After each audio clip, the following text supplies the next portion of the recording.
بہت ہی دلچسپ بات یاد آ گئی کہ یہ غسل جنابت جو واجب ہوتا ہے، تو یہ ہمارے علاقے میں تو درمیانہ موسم ہوتا ہے، آدمی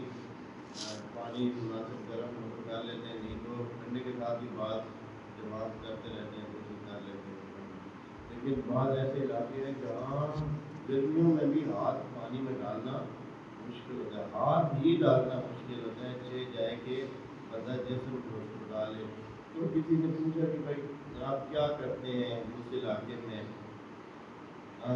تو وہ بھی سادہ ایسے عوام کوئی اتنا تدین وہ بھی تو بھی تدین ذرا اوکھا ہو جاتا ہے اس علاقے میں، ٹھنڈے علاقے میں۔ تو وہ کہتے ہیں کہ جی ہم تو اس طرح کرتے ہیں کہ سردیوں میں گنتے رہتے ہیں کہ مثلاً آج 2 غسل ہو گیا، 4 ہو گئے، 5 ہو گئے،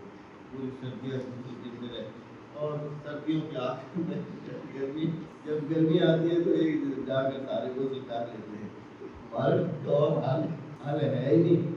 تو اس نے کہا کہ اچھا چلے، آپ نے یہ سوال مجھ سے کیا تو آپ کیا کرتے ہیں؟ تو انہوں نے کہا کہ ہمارے پاس ہم تو اصل میں اس طرح کرتے ہیں کہ میں نے ایک جو ہے لکڑی کا ایک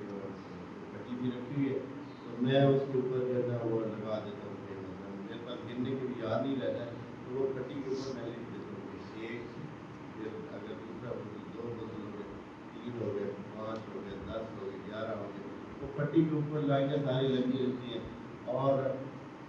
اس نے پوچھا کہ آپ کے یہاں تو گرمیوں میں بھی پانی ٹھنڈا ہوتا ہے اور اس طرح کوئی ضرورت نہیں ہوتا کہ آدمی بڑے آرام سے؟ انہوں نے کہا بس یہی کرتے ہیں، اس پٹی کو جو ہے نا نہلا دیتے ہیں جب گرمیاں آتی ہیں تو پٹی کو ہی